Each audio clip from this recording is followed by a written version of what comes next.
السلام عليكم يا شباب، ازيكم عاملين ايه؟ اتمنى تكونوا بخير. حابب ارحب بكم في اولى حلقات برنامج ابو السيد، هتتعلم وهتستفيد.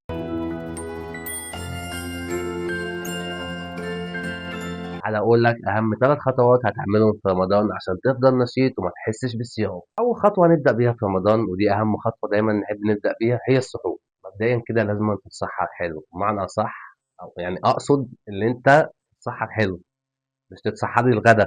فاهم انت ازاي؟ يعني ليك مثلا تتسحر مكرونه بشاميل، هتصحى تلاقي نفسك تعبان مش قادر تقوم اصلا، وهتقول لنفسك انا صايم.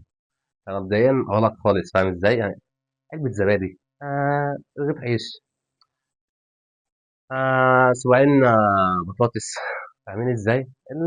السحور الطبيعي اللي على الهادي، عشان تصحى تلاقي نفسك انت شبعان نشيط. فاهم؟ تعرف تبدا اليوم صح. انما انت بقى هتتسحر لي مثلا بقى لحمه وفراخ والكلام ده، فاهم؟ مكرونه بشاميل هتودي بقى في رز وطبيخ. تمام، فده غلط خالص، ما حدش هيعمل كده. انت لو عملت كده هتصحى هتلاقي نفسك تعبان وجعان. هتقولي ازاي؟ اقول لك معلش، بس انت لازم هتصحى تلاقي نفسك تعبان جعان، انت مكسل ان انت تقوم اصلا، مكسل اصلا تبدا يومك. فاهم انت ازاي؟ دي اول نقطه هنتكلم فيها، هي نقطه السحور. بعد السحور بقى هنعمل ايه؟ دي تاني اهم نقطه. هنصلي، ما هو طبيعي يعني هنتسحر هنصلي. بعد ما تتسحر، فاهم؟ حبيت مثلا تعمل تمرين خفيف، اعمله. هتقول لي ليه يا عم التمرين؟ اقول لك ما انت لسه واكل عايز تهضم. فاهم انت ازاي؟ غير كده ان ده انسب وقت فعلا انت تحرق فيه دهون. فاهم؟ وشهر رمضان ده انسب شهر فعلا، ويعني هم 30 يوم مش هيتعوضوا تاني. هتحرق فيه دهون بطريقه عبيطه. فانت لو انت عايز تخس او مثلا حابب تظبط جسمك كده ويبقى شكلك حلو، فاهم يعني؟ انت بعد السحور اعمل مثلا 5 دقايق 10 دقايق تلعب مثلا ضغط، بس كده. فاهم؟ يا عم قوم اتمشى في مكانك كده، فاهم؟ اعمل اي حركه، بس فعلا انت هتخس لوحدك لو عملت الكلام اللي انا بقول لك عليه ده كل يوم على مدار 30 يوم متواصل. هتخس من 5 ل 10 كيلو. انا كل معلومه بقولها لك انا جربتها على نفسي قبل ما اقولها لك مبدئيا. تمام؟ فانت بعد ما انت تعمل التمرين بتاعك البسيط 10 ضغط، مثلا هتلعب 3 دقايق بلانك بتاع الكلام ده، هتخس وهتظبط نفسك. الموضوع سهل وبسيط. وبعد بقى لما تخلص التمرين انت خلاص يعني تعبت، هتشرب لك كوبايه شاي بقى، كوبايه ميه بتاع، تفضل قاعد هادي كده. تمام؟ لحد اما ايه الفجر هيأذن هتنزل تصلي طبيعي وهتبدأ صيام. تمام؟ تمام، الموضوع سهل وبسيط. بعد الصيام بقى، بعد ما تطلع البيت، انت دلوقتي مثلا انت نزلت صليت، هتطلع البيت تعمل ايه؟ هتقرا القرآن، ما مش مستاهله يعني.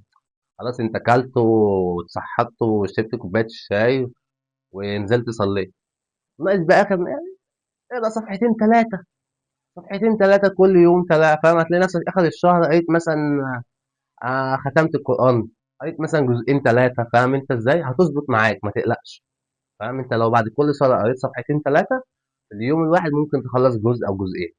ده انت لو مشيت فعليا صفحتين بعد كل صلاه. موضوع سهل وبسيط. لو عايز تختم القران هم صفحتين ثلاثه بعد كل صلاه، او صفحتين قبل الصلاه وصفحتين بعد الصلاه. هتلاقي نفسك ختمت مره واثنين وثلاثه في رمضان. الموضوع سهل وبسيط، وانا عملت كده فعليا في رمضان اللي فات. وبعد ما تختم القران هتنام عادي. تصحى الصبح بقى مثلا لو انت عندك شغل عادي جدا، هتصحى تلاقي نفسك، فاهم؟ قادر تقوم، هتتحرك عادي طبيعي. ليه؟ لانك انت اصلا متسحر حلو. تمام؟ عامل تمرين بعد السحور، ويعني نمت كويس. فاهم؟ فخلاص انت مظبط الدنيا، فانت هتقوم نشيط. فاهم انت ازاي؟ انت قايم عندك صحه بسم الله ما شاء الله. انت خلاص قمت دلوقتي هتنزل يا باشا تروح على الشغل بتاعك. هترجع هتلاقي نفسك المغرب قدام ده مبدئيا، بس انا عارف انا بقول لك ايه. لو انت انسان فاضي بقى، لو انت انسان فاضي ما عندكش حاجه تعملها زي حالاتي، ولا شغله ولا مشغله وقاعد في البيت فاضي ما بتعملش حاجه في الفيديوهات. فاهم ازاي؟ هتعمل ايه؟ يا باشا انت دلوقتي يومك هيتقسم. فاهم انت ازاي؟ هتقسمه ازاي؟ يعني ساعتين ساعتين ساعتين. فاهم؟ انت صحيت مثلا الساعه 12 بعد الصلاه، صحيت الساعه 11 الساعه 10. فاهم؟ عادي جدا. انا عن نفسي بصحى الساعه 5، يعني انا بنام الساعه 10 بصحى الساعه 5. ببدا صيام من الفجر لحد المغرب باذن الله. يعني هفضل منتظم على الوضع ده. قول لي ازاي؟ اقول لك ما اعرفش، بس انا هفضل منتظم عليه. فانت هتعمل ايه بقى؟ تقسم اليوم ساعتين او 3 ساعات. مثلا 3 ساعات هتعمل فيهم حاجه، هتتعلم حاجه جديده. انت لو في مجال مثلا معين هتتعلم حاجه في المجال بتاعك. تمام؟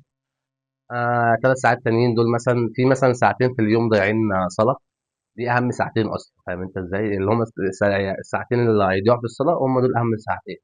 أنت يا عم صلّي بس وادعي دعوتين حلوين ليّا وليك، الموضوع سهل وبسيط أهو يا عم، هتصلّي وهتدعي لي وهتدعي لنفسك، ربنا هيوفقك. زائد الصفحتين القرآن اللي أنت هتقراهم آخر الشهر هتلاقي نفسك قفّلت فاهم أنت إزاي؟ قفّلت يعني المحتوى الديني ده بتاع رمضان هتلاقي نفسك تمام. أدي عندك يا عم ساعتين صلاة، وساعتين مثلًا هتتعلم حاجة في المجال اللي أنت دارسه أو اللي أنت حابب تتعلمه، أدي 4 ساعات راحة، فاهم أنت إزاي؟ مثلًا أنا عن نفسي باقسّم يومي إزاي، ساعتين محتوى، ساعتين تعليم مثلًا لغة، ساعتين مثلًا أتعلم فيهم فوتوشوب بتاع الكلام ده، فاهم أنت إزاي؟ مقسّمه، يعني عندي مثلًا محتوى 2 و3 و4 و5، 5 حاجات باتعلمها فاهم؟ باقسّم كل واحدة ساعتين، ساعتين، ساعتين، ساعتين، فاهم أنت إزاي؟ فأنت لمّا تيجي تبُص لحد آخر اليوم مش هتحس بالوقت، فاهم أنت إزاي؟ أنت لو أنت حابب اللي أنت بتعمله فعلًا مش هتحس بالوقت، يعني أنت مثلًا ساعتين اتعلمت فيهم ألماني، ساعتين اتعلمت فيهم حاجة في المجال بتاعك، ساعتين اتعلمت فيهم مثلًا أنا عن نفسي اتعلمت فيهم مونتاج، ساعتين شُفت المحتوى الجديد اللي أبدأ أقدّمه، فاهم أنت إزاي؟ ساعتين مثلًا والله ساعتين يا عم مسلسلات، هتلاقي اليوم خلص، تمام؟ في بقى ساعة مهمة أوي في اليوم، تمام؟ طبعًا بعد لمّا أنت هتخلّص قراية قرآن وصلاة ودعاء والكلام ده، اللي هي مثلًا نُص ساعة والساعة اللي قبل المغرب دي، هتعمل فيها إيه؟ الساعة دي مهمة جدًا، الساعة دي أنت بيبقى عندك نشاط وحيوية فظيع، تسألني إزاي أقول لك أنا ما أعرفش، بس هي الساعة دي فعلًا أنت ممكن تشيل وزنين 3 فوق وزنك، فاهم أنت إزاي؟ الساعة دي أنت هتعمل فيها تمارين تاني، فاهم أنت إزاي؟ هتعمل مثلًا 10 ضغط، 5 بطن، هتتنطط في مكانك كده، فاهم أنت إزاي؟ اعمل أي أكشن، بس هي فعلًا النُص ساعة والّا الساعة دي اللي هي قبل المغرب والنُص ساعة والساعة اللي بعد السحور دي، أنت فعليًا هينقلوك في حتة تانية خالص، هتبقى في مكان تاني. لو أنت بتنزل gym زي حالاتي تعمل إيه بقى؟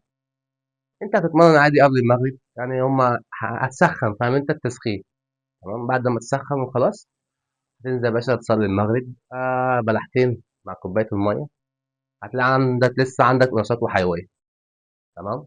هتاكل لك بقى طبق سلطة، معلقة رز، حاجات بسيطة، فاهم أنت إزاي؟ للناس اللي بتتمرن، لحد أمّا تروح الgym وترجع تاني إيه، تاكل بقى. طبعًا أنت هترجع تدبّها ده الطبيعي، طبعًا أنا مش هاعرف أنصحك بدي عشان أنا عن نفسي بارجع أدبّها ما فيهاش. الناس بقى اللي هي الإيه، اللي ما بتروحش gym، فاهم أنت إزاي؟ هتعمل إيه يا باشا؟ أنت هتاكل لك حاجة بسيطة برضه نفس الحوار، عقبال لمّا تنزل تصلي العشا، تطلع أنت هتصلي العشا والتراويح يبقى أنت إيه، تمام أوي كده، هترجع تدبّها، ما تاكلش حاجة تانية بقى من ساعة العشا لحد السحور، فاهم أنت إزاي؟ ليه؟ لإنك أنت أصلًا أنت أول لمّا تطلع هتاكل العشا، بعد صلاة العشا مثلًا هتطلع تاكل هتلاقي نفسك أنت شبعان أصلًا، فمش هتبقى قادر تاكل، فاهم أنت إزاي؟ أنت كلت مثلًا معلقتين 3 حاجات بسيطة على الفطار، أنت خلاص بقى أنت جسمك هيأ لك إن أنت كده خلاص، أنا اشتغلت على الحبة اللي أنت فاهم، أنت دخلت لي مثلًا حاجة قد كده، أنا جسمي كله اشتغل على الحبة دول، فاهمني إزاي؟ فخلاص أنا مش قادر آكل تاني، فأنت تمام أوي كده. بس يا عم لو أنت عندك مشاوير هتروحها بعد العشا خلاص مشاوير، بس يا عم وكده يبقى إحنا عرفنا إزاي الواحد يفضل نشيط في رمضان وهو صايم ما يحسش بالصيام، وبعد لمّا يفطر ما يتعبش. فأنت لو جرّبت الكلام اللي أنا قُلته لك ده، بإذن الله يعني هتستفاد منّه، تمام، النصيحة أخوية، اكتب لي تحت في التعليقات سواء دلوقتي أو بعد 30 يوم، قُل لي مثلًا أنت خسيت حوالي كام كيلو مثلًا. بس يا عم كده أنا قُلت لك على أهم 3 خطوات أنت هتعملهم في رمضان وفعلًا هتحس بالفرق لمّا هتلاقي نَفْسك نشيط كل يوم.